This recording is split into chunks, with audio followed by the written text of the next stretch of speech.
Good morning and welcome to Lattes and Leaders with Dr. Brad Johnson, best-selling author and accomplished public speaker specializing in education and educational leadership. I am your co-host, Jeremy Johnson, organizational psychology consultant specializing in career coaching, training, and development. Meet us here each week to discuss topics in education and leadership and meet with some of the top education talent and thought partners from across the globe. So grab your latte, sit back, and enjoy a relaxed conversation that will leave you informed and encouraged. I can't even remember all the committees I've been on because over the years, I did 18 years in education. Um, I started as a CSR for a school, and then I joined committees. I joined the convention committee. And then when I was on the convention committee, I eventually became the program coordinator for 1 year, which I got to work with all the different speakers who came to convention. And then I was also asked to be the VP of member engagement for Local 55 here in Calgary.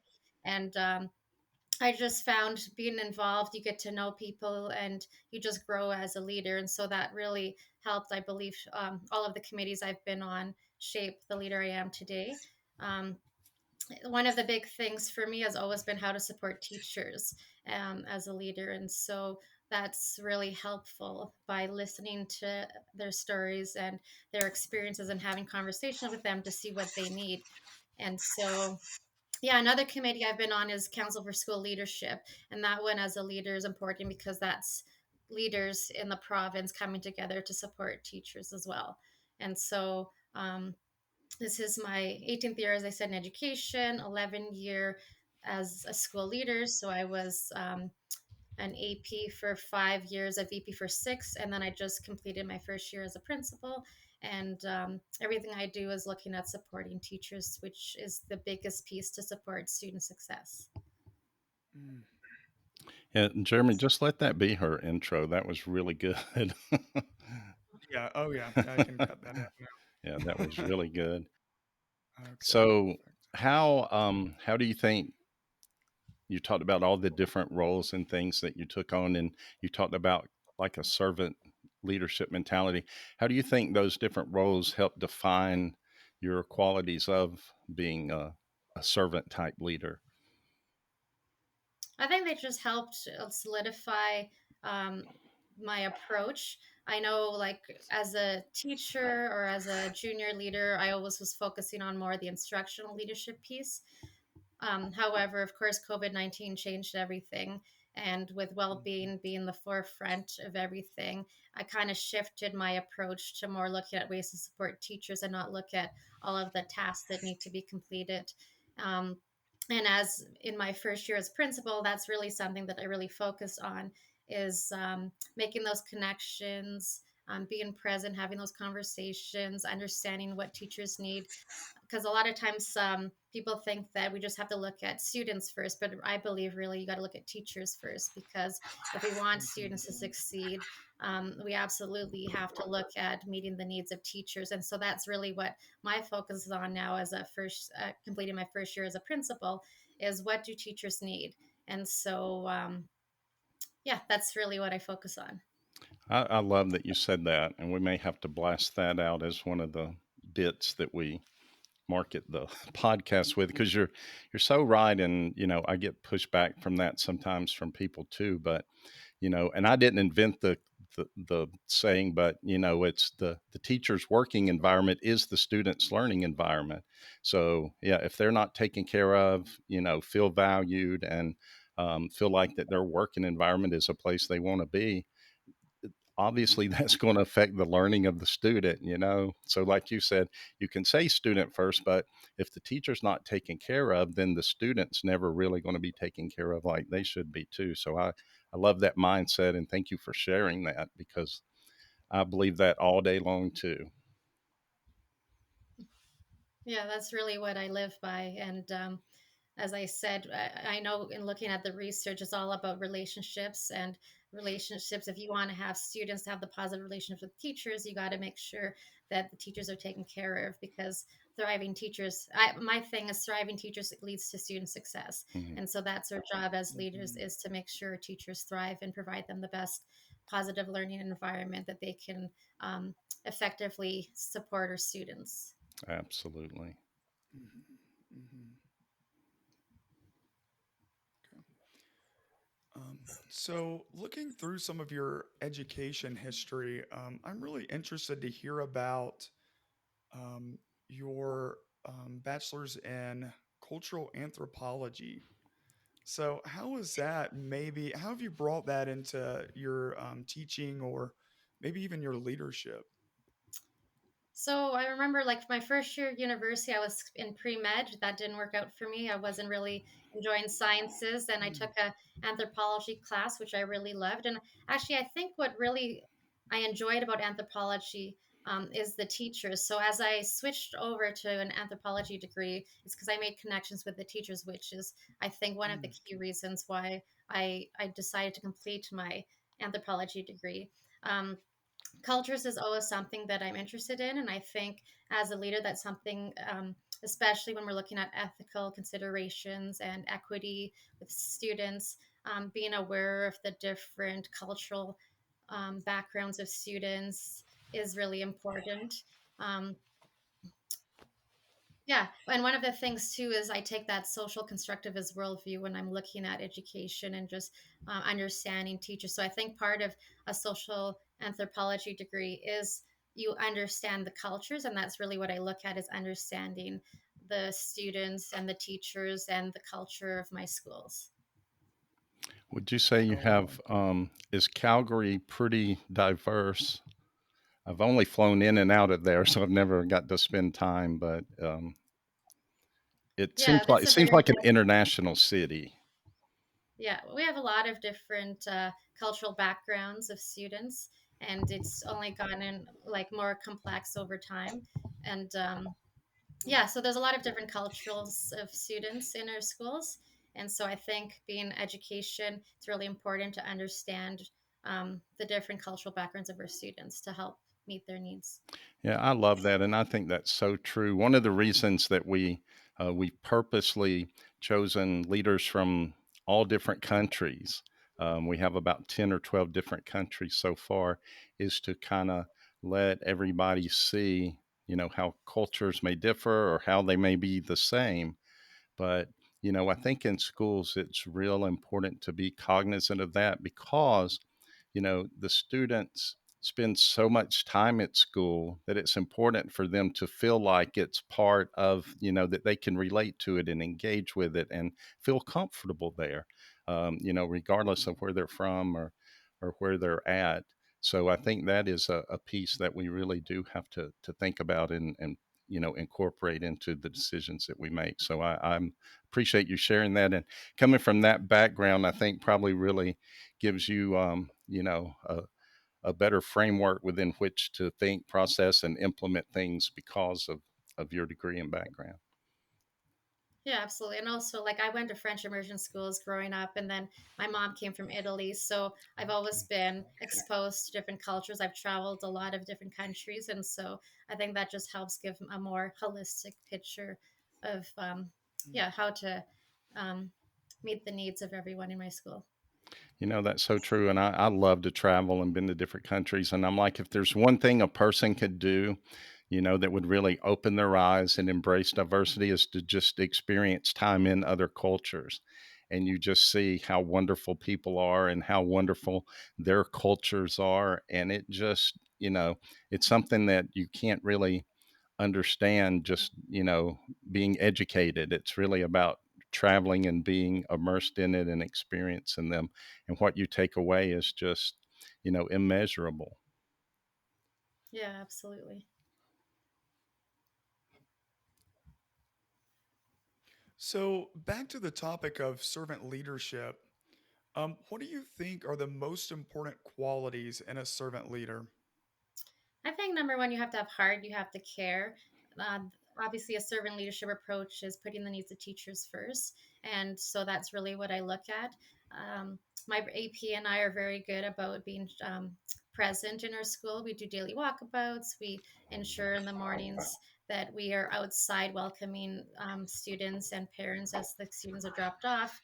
We also do supervision at lunchtime and get to know the different students and the staff that are out there. So I think it's just like, how do you build those trustworthy relationships? Is being present, having conversations, looking to see what needs to happen, and really understanding the different what's going on in the school. Basically, it's having a pulse on the building. Mm, wow. So let's say that someone in educational leadership, their natural inclination is geared more towards like a traditional transactional leadership style. What are the first steps that you would recommend they take becoming more of a servant leader? I would say having those conversations with staff to get to know what their needs are, because if you don't have those conversations, you're never going to know what you need to Hmm. do. At my school, what we do is we do a lot of surveys. So if we are looking at making changes is based on the feedback and the needs of the staff.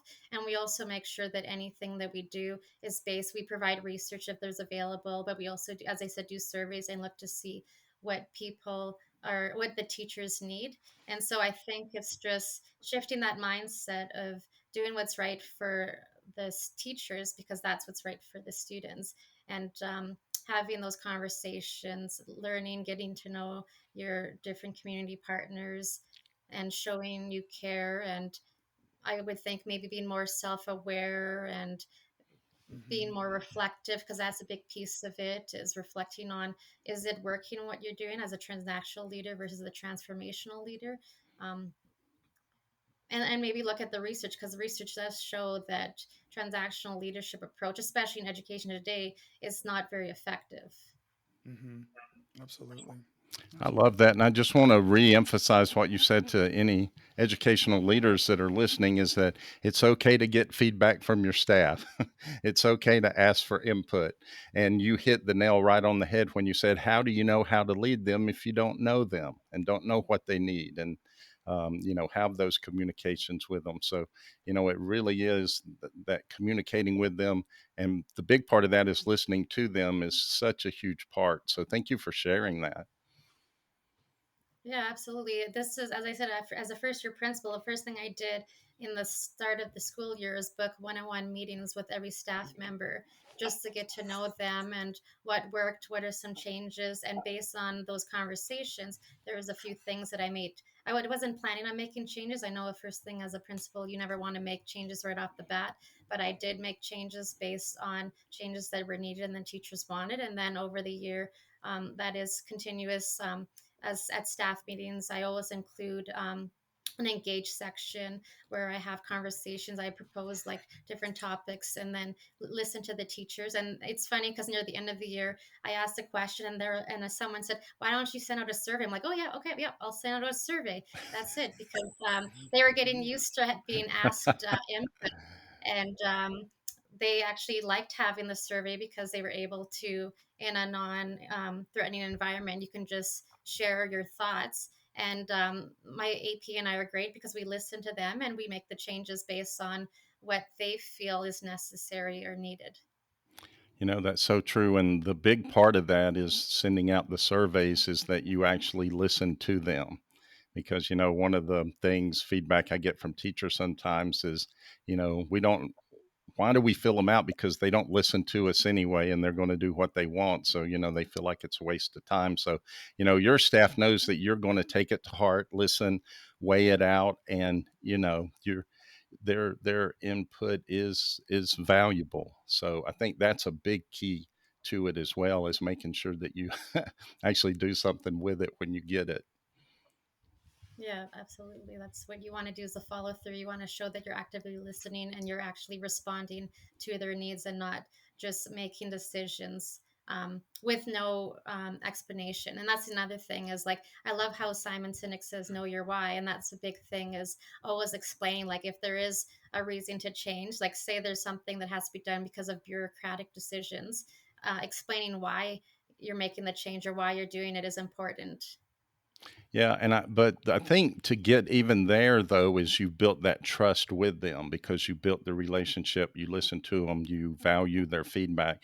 So you've built a level of trust so that when you do have to make a tough decision or maybe even do something they don't necessarily agree with, you've built that what we call trust capital with them where they trust you enough that okay, I may not agree, but I know she's, for us and so we'll go with her on this. And I think that that's a huge part of it too. Yeah, and that goes back to servant leadership again, is creating those conditions of mutual trust with your staff, which helps you in those cases where decisions are made that maybe are not in the best interest, but that's because it's out of our control. It's the external change drivers that impact us that we have to um, respond to. For example, here in Alberta, we have the new curriculum implementation that came out of COVID-19, which I'm not sure if that was the best timing, but um, as Right. as a leader, what do we do? We have that's mandated by the government. So as a leader, our job is to provide the resources and supports for a staff to ensure they can meet those mandates and still do the best. Um, yeah. I think that's important for teachers to remember sometimes too that, I always say that especially the principal role has so much accountability or responsibility, but not a lot of authority. And so, yeah, a lot of decisions you're not necessarily making, they're being thrown, they're being handed down to you from the district or the province or whatever. And so, there's some things you just have no control over too. And I think that's important, for teachers to remember too that, that's a tough job to be in. And sometimes, like you said, you're mandated things that you may not even agree with, but higher ups pass it along. So it's not always easy. Yes. Yeah, that's right. But it's just how are you going to respond to that, and what can we do to support teachers again? Is the piece is are we providing them, as I said, the resources and support they need to meet those mandates? I love that. So, we've talked briefly about the importance of the internal school culture. Could you speak for a moment on the importance of building relationships with the community outside of the school and maybe some of the initiatives that you've been a part of to foster those partnerships?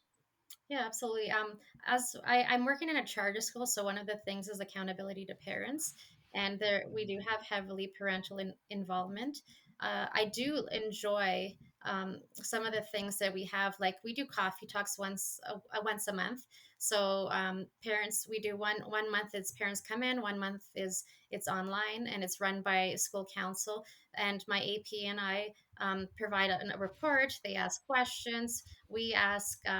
Input from them. And so it's very much collaborative. And we also look at seeking their input on things and what they like and look at seeing if we can make any changes.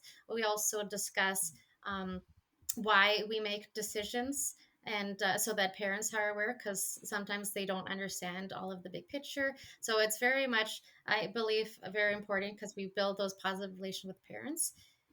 This year too, I also started an Instagram and Twitter page for my school, and so it's great because I use it as a tool to share information, but also celebrate the things that are happening in our school.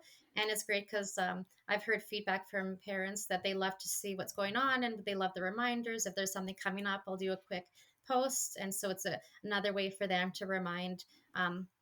Of what's going on in the school.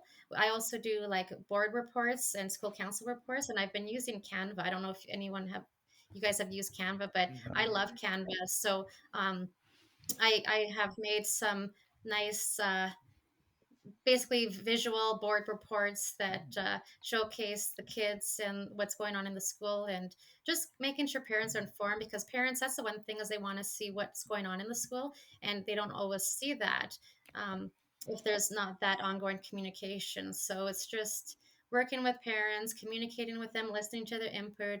I also have an open door policy, so I have no problem having parents come in and book meetings with me, and I have a lot of informal meetings in the morning, anyways, when I'm outside in the morning Right. greeting kids in. And so there are things that happen. And that what's interesting is that actually stemmed.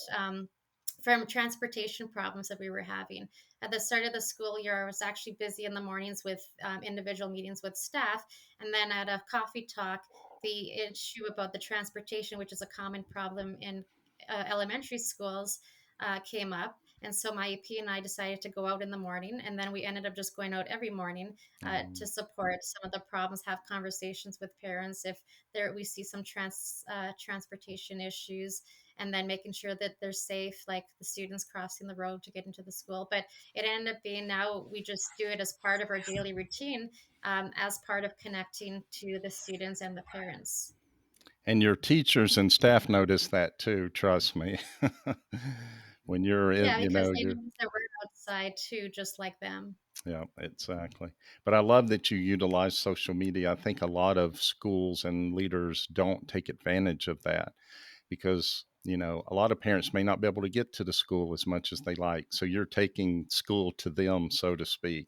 And like you said, they all love to see what's going on in their children and, projects and things like that. So I think that's just such a great way to communicate with the community but also send out a very positive message, to the community too. So that's, I think that's just a great idea and a great way to, share that with the community and the parents.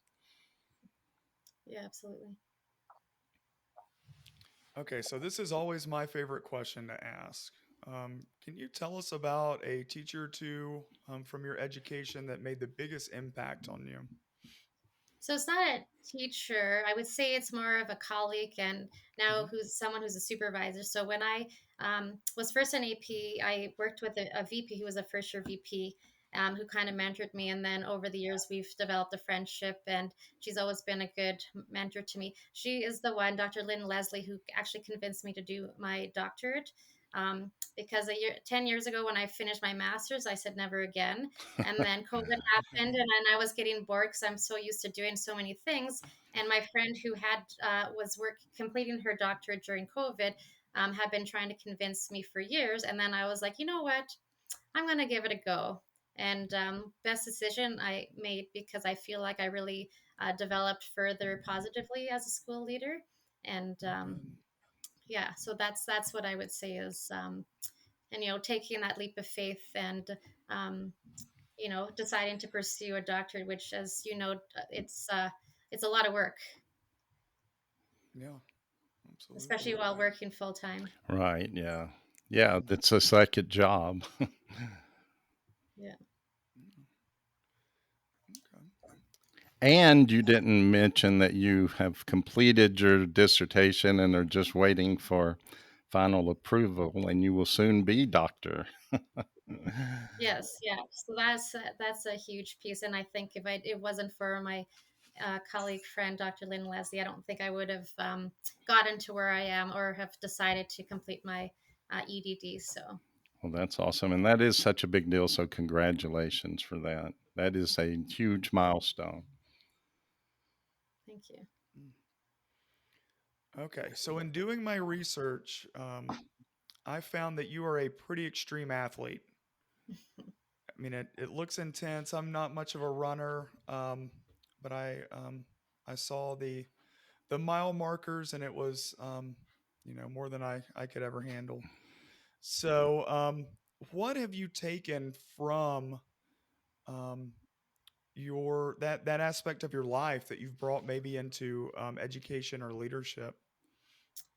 So one of the things, as you know, I'm a big runner. I've done multiple marathons, ultras. I even did an Ironman at one point in my career when I had more Wow. time.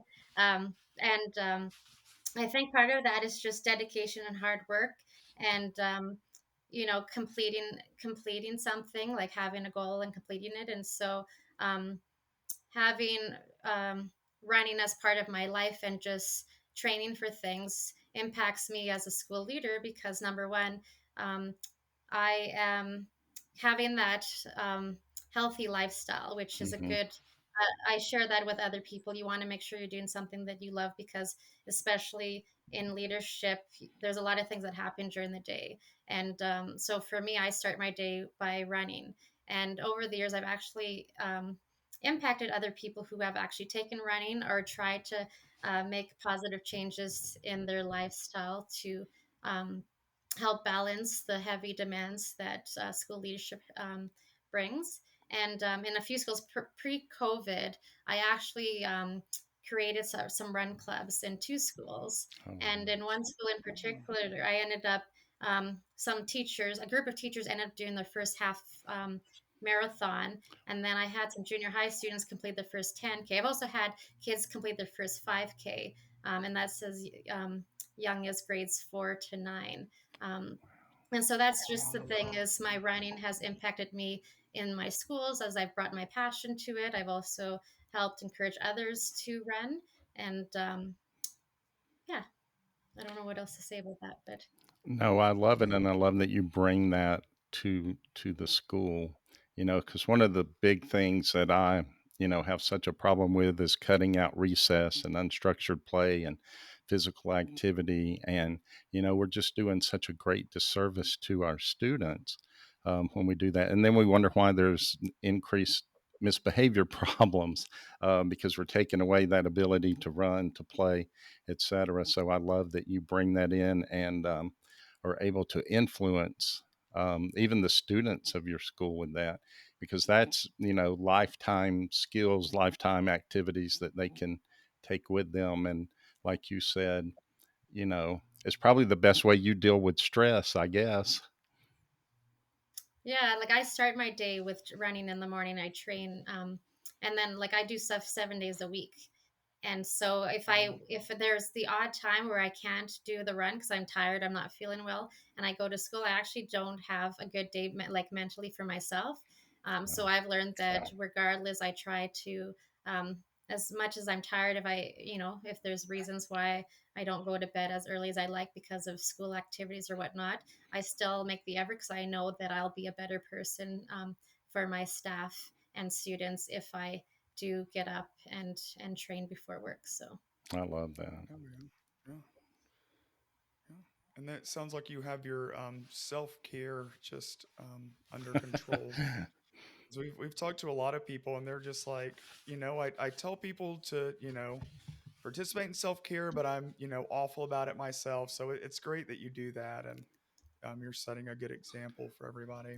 Well, not just that. I love the point that she made, that she's able to bring her best when she does that. And so I Mhm. think that's something maybe we can share with some of the other leaders going forward, is that they don't because they're not really making excuses, but they are kind of workaholics and things like that. But like you said, man, if you fit that in, even if you just take that little bit of time, that can be a huge difference maker, and change your whole outlook for the day and what you're able to do. So I think that's very powerful. yeah, and I know I presented a few years ago at a Women in Leadership conference, and one of the things I brought about was I don't know if you've heard of that book, The 5 a.m. Club by Robin Mm-mm. Sharma. Um, Now his view is you wake up at 5 and you do 20 minutes of exercise, 20 minutes of meditation and Yeah, journaling, and yeah. 20 minutes of learning. Now I spend more than 20 minutes of training, but that's something that, like, for people that, even if you don't have those long goals of running large distances, even if you do something small like going for a walk or doing something, um, and waking up early actually like helps you in the long run with that self-care aspect, and I think helps you be a better leader, because there are times that you go to work, things happen, you don't leave when you want to, you're exhausted, you're tired, you just want to go home and not do anything. But if you start your day with activity, then you don't have to worry about not being able to fit it in after a long busy day. And plus it helps you, I think, for me anyways, helps me be in a more positive mindset when I come to work. Mm. Yeah, I think that's a great point about the morning, because, like you said, you can have the best intentions all day to go, and, to the gym or to run, but as the day happens, it's kind of easy to talk yourself out of it when you're, man, I just had a bad day. I just want to go home and relax. So if you start off your day with that attitude, yeah, that really does. It sets the tone for the whole day. So yeah, that's a great point to share as well. Thank you. Okay. So do you have any last pearls of wisdom to leave our listeners with? I think just being authentic, being who you are, remembering why you do what you do. Everything we do as leaders is for our students and our staff, and going in and being, having those conversations, being transparent and present, having integrity, being a role model, showing you care. I think that's the biggest piece of showing your care is very important for in your school, and I think that'll help with anything that you're doing, any changes or anything you're doing in the school is just show that you care, and that makes the difference. Yeah, I love that. All right, we have one more really tough question for you. So we save it for last. So this is called Lattes and Leaders. So, what is your hot beverage of choice? Is it coffee, latte, cappuccino, hot tea, none of the above? Sounds like yours may be a protein shake. Oh, I do protein shakes in the morning, but coffee. So I love Starbucks. And my guilty pleasure right now is a caramel macchiato with oat milk. Oh, Oh okay. yeah. We were talking because of all you do and everything that you may not drink anything but like water and a couple other No, no, things. I But start my day with coffee, and then I run, and then I have a protein shake. well, as much So as you run, yeah, you definitely can burn those calories off quick. I'm surprised though you didn't say Tim Horton. We actually were in Canada a couple of times, and that seemed to be the happening place. well, yeah, everyone likes Tim Hortons, but I'm a plant-based athlete, so Starbucks has a lot of alternative milk Gotcha. choices. I love oat milk, so plus I love the girly drinks, caramel macchiatos, or any type of lattes with fun things like vanilla syrup in it. Yeah, so I'm a Starbucks girl. Mhm. Have you ever Makes tried sense. their chai latte? I think I'm sure you can get that with oat milk too. That's Yeah, probably yeah. That's my favorite is the chai. I love the yeah, that's a good um one too. But I love coffee. yeah. Yeah, And Jeremy, didn't you have a question for her too with that the drink or Um, something? oh yeah, yeah. So are you sponsored by Noon Energy yeah. or the electrolytes? Yeah, I'm sponsored by well, I'm an ambassador for Noon and Stoked Oats and Earth Groove and a few other ones. So, um, being in the running community over time, I've done a lot of different events, and so I am an ambassador for a few different companies. Oh, that's Oh, awesome. Well, awesome. if you have a link to that, like for your sponsorship or something, just send them to us and we'll post with this because hopefully you'll inspire some educational leaders to say, hey, I probably need to take better care of myself too. Yeah, for sure. Perfect. All right. Well, we've had a great time chatting with you this morning, and it sounds like you're working on some really cool stuff. So we look forward to talking to you again in the future. Perfect. Thank you so much for having me this morning. Yeah, thank you so much. Thank you for all that you shared. I mean, I love your servant heart, and it reflects in everything that you say. And I'm sure your staff appreciates that too. And it does. That makes all the difference. In we always talk about wanting students to be fired up about coming to school, but we want our staff to be too. And so I think that is a huge reflection on leadership when they are. So thank you for that. Thank you for sharing. And hopefully, we didn't cut your running short this morning having you on. So, thank you so much. Thank you so much. Have a good day.